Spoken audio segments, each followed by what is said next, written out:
Selamat sore, Adil Catalino, Bacuramin Kak Seruga, Basangat Kak Jubata. Izinkan saya perkenalkan diri, saya Hana, saya sebagai mahasiswa di Universitas Pancabakti Pontianak dengan jurusan Manajemen semester 3. Saya sekarang sedang berada di Ngabang, dengan kabar saya, puji Tuhan baik. Dan tujuan saya membuat video ini yaitu record video untuk menjawab soal UTS manajemen operasi 1, sebagaimana dalam mata kuliah ini dosennya ialah Pak Adi Mursalin SEMM. Moto saya yaitu tetap berjuang, kuat dan tegar untuk orang-orang yang saya sayangi. Adapun soal dari UTS operasi manajemen ini yaitu 1, apa yang Anda ketahui tentang manajemen operasional. Dan yang kedua, sebutkan ruang lingkup manajemen operasional. Dan yang ketiga, sebutkan perbedaan antara barang dan jasa. Dan yang keempat, sebutkan dan jelaskan 3 fungsi aktivitas penting yang harus diperhatikan oleh sebuah perusahaan. Dan yang kelima, sebutkan 10 keputusan MO yang paling penting. Dan yang keenam, jelaskan alasan mengapa perlu mempelajari MO. Dan yang ketujuh, bagaimana mencapai keunggulan pesaing melalui operasional. 8. Jelaskan apa yang dimaksud dengan strategi operasi. Jelaskan secara rinci. Dan yang ke-9, silahkan buka link YouTube di bawah ini dan silahkan ditonton. Baik Pak, saya sudah menonton YouTube-nya. Dan untuk pertanyaan berikutnya yaitu berdasarkan video di atas, jawablah pertanyaan berikut ini. Apa judul video di atas? Dan yang B, siapa pembicara dalam video di atas dan dari mana pembicara tersebut berasal? Dan yang ke C, jelaskan apa yang dimaksud dengan supply chain management. Dan yang D, mengapa supply chain management sangat penting bagi perusahaan? Dan yang ke E, jelaskan teori supply chain management yang dijelaskan oleh pembicara dalam video di atas. Dan yang ke F, apa yang Anda dapat pelajari dalam video tersebut?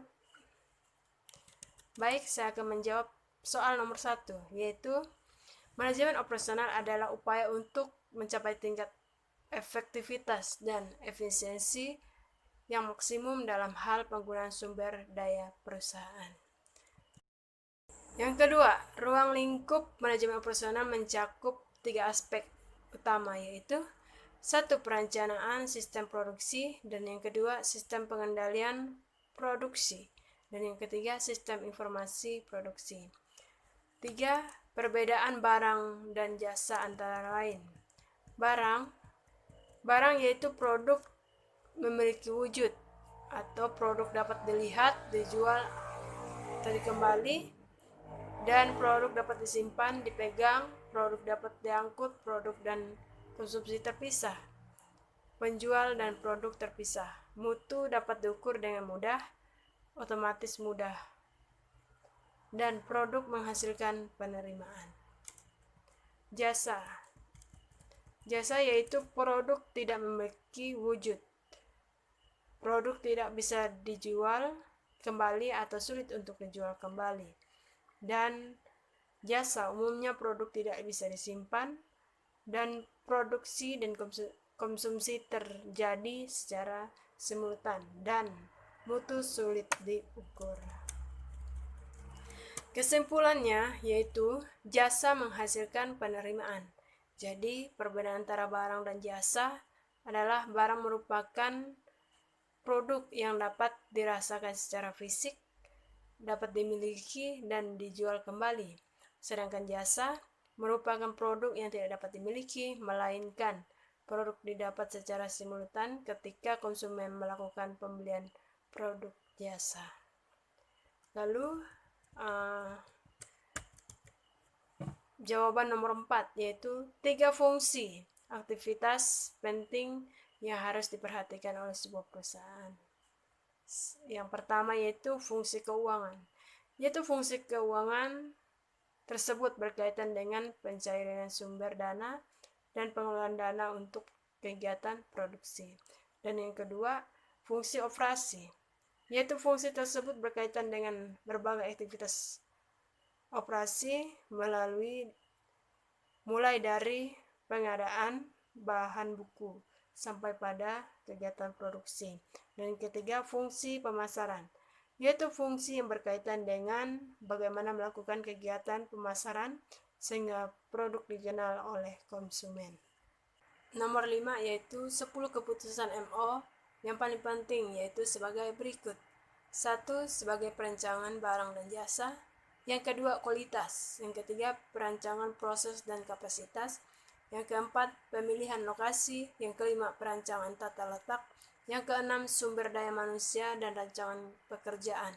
Yang ketujuh, manajemen rantai pasokan. Dan 8, persediaan. 9, penjadwalan. Dan yang ke-10, pemeliharaan.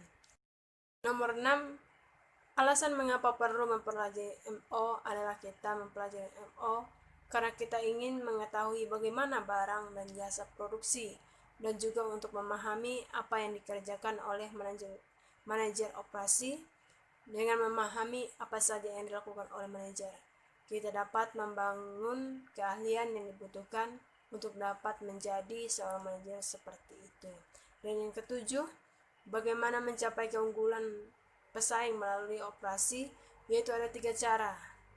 Antara lain, 1. Bersaing dengan diferensiasi.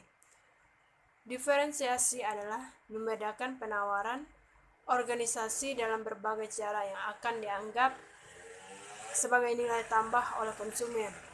Jadi diferensiasi adalah tentang bagaimana membuat keunikan. Lalu selanjutnya, peluang menciptakan keunikan tidak berada pada kegiatan atau fungsi pokok perusahaan, tetapi dapat muncul dari apapun yang dilakukan perusahaan. Jadi diferensiasi dapat diciptakan pada setiap karakteristik fisik atau atribut pelayanan dari produk yang dihasilkan perusahaan yang berpengaruh pada nilai konsumen. Ini dapat berupa lini produk yang luas, fitur produk atau pelayanan produk seperti lokasi distribusi produk, delivery produk atau jasa leverasi. Dan yang kedua itu bersaing dengan biaya. Bersaing dengan biaya ini ada 2, yaitu lossless leadership akan menghasilkan pencapaian nilai maksimum konsumen. Yang kedua, strategi biaya rendah tidak berarti nilai rendah atau kualitas rendah. Lalu kita masuk yang ketiga, bersaing dengan respon. Bersaing dengan respon ini ada 3, yaitu yang pertama, respon fleksibel. Dapat diartikan sebagai kemampuan mengantisipasi perubahan di pasar dalam hal inovasi rancangan dan fluktuasi jumlah produk. Dan yang kedua, respon handal dapat dilakukan dengan penjadwalan yang handal atau reliable. Dengan hasilnya ditunjukkan kepada konsumen sehingga konsumen akan percaya pada kemampuan perusahaan. Yang ketiga, respon kecepatan dapat berupa kecepatan dengan pengiriman produk ke konsumen atau kecepatan pengembangan produk. Lalu kita masuk jawaban yang ke-8. Yang ke-8, yang dimaksud dengan strategi operasi adalah strategi operasi merupakan komitmen terhadap seluruh kegiatan yang direncanakan ataupun yang ada di dalam lingkup perusahaan saat ini. Kegiatan yang akan dilaksanakan di sini memanfaatkan seluruh sumber daya yang ada secara maksimal dan melakukan proses informasi dunia mencapai destination, compensation, serta tujuan operasi perusahaan. Lalu yang ke-9, kita tadi sudah melihat videonya. Lalu berdasarkan video di atas, jawablah pertanyaan berikut ini. Judul dari video tersebut yaitu Supply Chain Strategy and Performance. Yang B-nya, Pembicara dalam video tersebut adalah Prof. Nyoman Pujawan, PhD atau CP. Beliau berasal dari Professor of Supply Chain Engineering ITS. Yang C, Supply Chain Management adalah rangkaian kegiatan yang diperlukan untuk merencanakan atau mengendalikan dan menjalankan arus produk. Yang B-nya, Supply Chain Management berperan penting bagi sebuah perusahaan karena dapat menekan kerugian dan justru dapat mendapatkan laba di atas rata-rata. Selain itu, perusahaan juga dapat menghubungkan semua pihak yang terlibat di dalam proses perubahan bahan baku menjadi barang jadi. Karena itulah proses produksi maupun pendistribusian barang dan jasa yang dihasilkan oleh sebuah perusahaan dapat berjalan dengan lebih efektif dan lebih efisien.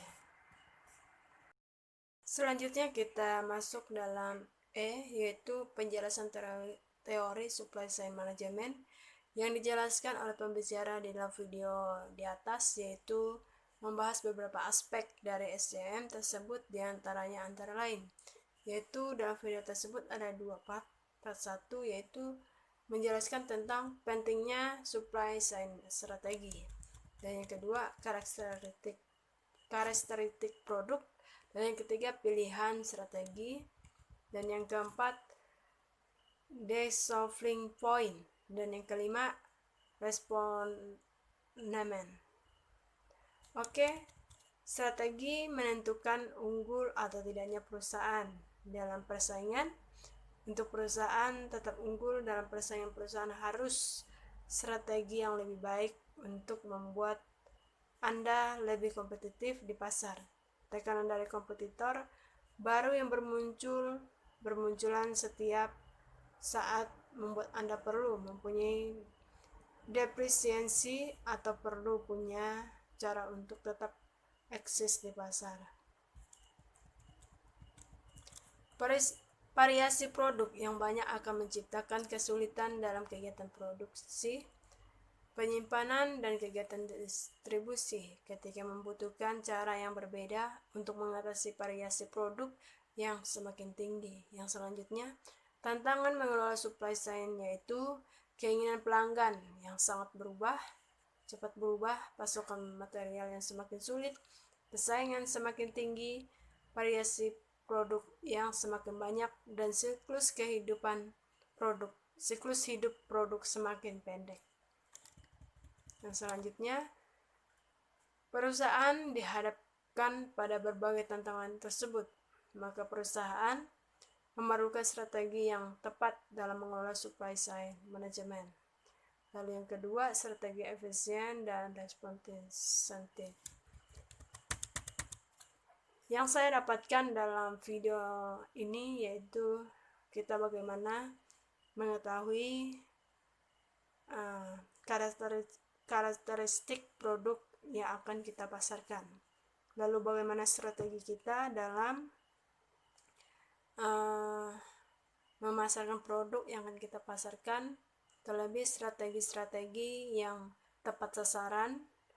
Dan dalam video tersebut juga bisa membantu kita bagaimana cara untuk tetap eksis di pasar, apa yang harus kita lakukan dan apa yang akan kita ciptakan, dan intinya kita harus lebih eksis, lebih baik lagi untuk tetap kompetitif di pasar.